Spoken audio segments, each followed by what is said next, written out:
और उससे भी ज़्यादा आक्रोश इस वक्त इस हत्या में देखने को मिला है।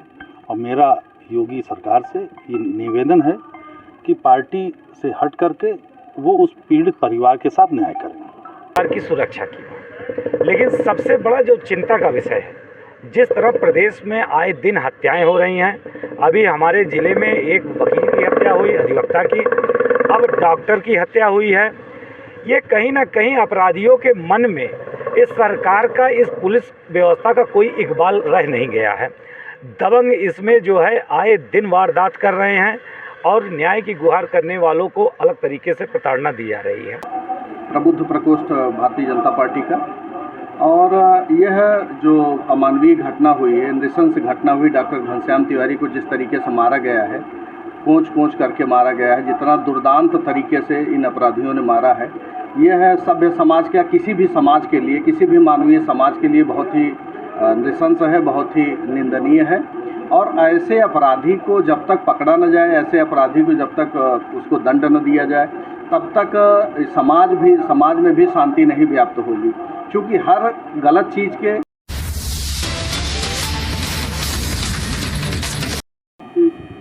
आज किस तरीके का जन आक्रोश है, किस तरीके की श्रद्धांजलि सभा है, क्यों इतना बड़ा जनसैलाब सुल्तानपुर में उमड़ा है? देखिए, सबसे पहले तो मैं डॉक्टर घनश्याम तिवारी को श्रद्धांजलि अर्पित करता हूं और ईश्वर से प्रार्थना करता हूं कि उनके परिवार को ताकत दे कि वो इस सदमे को सह सकें। और हम लोगों का ये कर्तव्य बनता है कि उस परिवार की दुख की इस स्थिति परिस्थिति में शामिल होकर उनका दुख बांटने की कोशिश करें। ये बहुत ही जघन्य हत्या है, वो भी ऐसे व्यक्ति की हत्या है जो डॉक्टर, जो किसी का प्राण बचाता है, उसका इस तरीके से हत्या कर दिया जाना, ड्रिल मशीन चला देना, इसकी जितनी निंदा की जा सके वो कम है। और ये केवल हमारे समाज की बात नहीं है, ये एक अन्याय है। अन्याय के लिए मैं पहले भी लड़ा हूँ और हमेशा मैं लड़ूंगा, और इस लड़ाई में मैं उनके परिवार के साथ हूँ। 3 दशक से आप राजनीति में सक्रिय रहे हैं, केंद्र से लेकर प्रदेश तक और रहे हैं। सुल्तानपुर में क्या लगा कि इस तरीके का कोई और ऐसा हत्याकांड हुआ जहां जनाक्रोश इतनी ऊंचाई पर था कि सरकारें हिलने का नौबत आ गई? हाँ, एक बार ऐसे ही इन सामंती ताकतों द्वारा राम कुमार यादव लेखपाल की हत्या की गई थी, उसमें भी इस तरीके का जन सैलाब देखने को मिला था। उसके बाद उस तरीके का और उससे भी ज़्यादा आक्रोश इस वक्त इस हत्या में देखने को मिला है। और मेरा योगी सरकार से ये निवेदन है कि पार्टी से हट करके वो उस पीड़ित परिवार के साथ न्याय करें।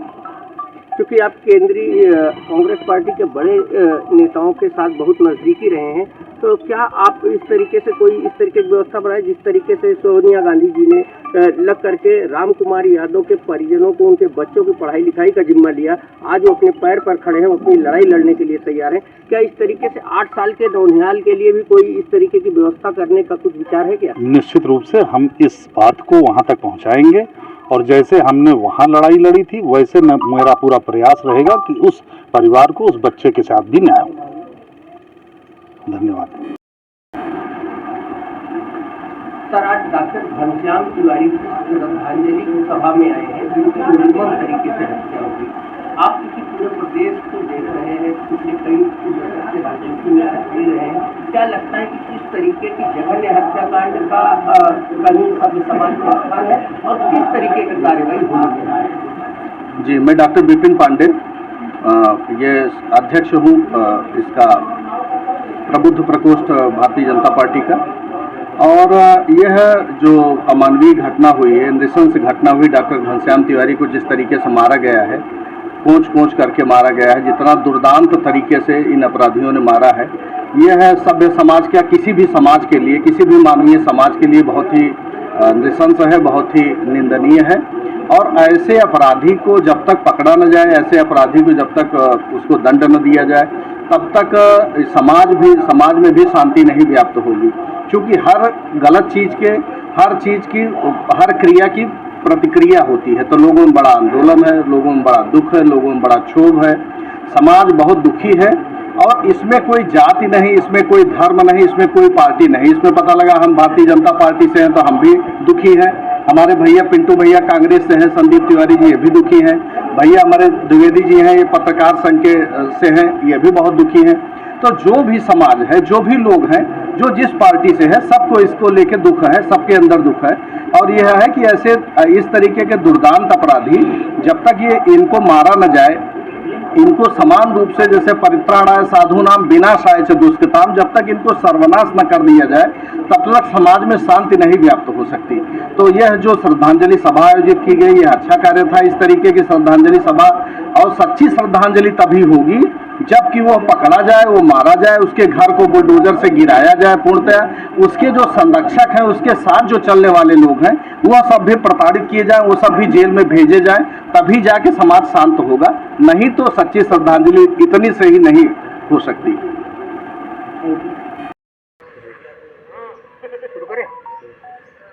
आज भैया एक श्रद्धांजलि सभा हुई है क्योंकि सुल्तानपुर में एक निर्मम जघन्य हत्या हुई है डॉक्टर घनश्याम तिवारी की। किस तरीके का आक्रोश है और क्या न्याय की मांग है? ये जिस तरह की घटना, इस घटना के साथ ये हमारे लम्बुआ विधानसभा क्षेत्र के डॉक्टर घनश्याम त्रिपाठी थे, जिनकी पैसे के लेन देन को लेकर नृशंस हत्या की गई, जिसकी जितनी भी निंदा की जाए वो कम है। हम परिवार के लिए 1 करोड़ की मांग और मुआवजे के तौर पे, और उनके बेटे के भविष्य के लिए 8 वर्ष का उनका बच्चा है, दूसरी चीज़ नौकरी की मांग और उस परिवार की सुरक्षा की मांग। लेकिन सबसे बड़ा जो चिंता का विषय है, जिस तरह प्रदेश में आए दिन हत्याएं हो रही हैं, अभी हमारे ज़िले में एक वकील की हत्या हुई, अधिवक्ता की, अब डॉक्टर की हत्या हुई है। ये कहीं ना कहीं अपराधियों के मन में इस सरकार का, इस पुलिस व्यवस्था का कोई इकबाल रह नहीं गया है। दबंग इसमें जो है आए दिन वारदात कर रहे हैं और न्याय की गुहार करने वालों को अलग तरीके से प्रताड़ना दी जा रही है। तो हम सबसे पहले मांग करते हैं कि जिस तरह से प्रदेश इस समय अपराध की चपेट में है, इसमें मुख्यमंत्री को आगे आके अपना बयान देना चाहिए, क्योंकि उन्होंने अपनी एक छवि बनाने की कोशिश की है जो पूरी तरीके से ध्वस्त हो चुकी है। ये प्रदेश अपराध प्रदेश बन गया है।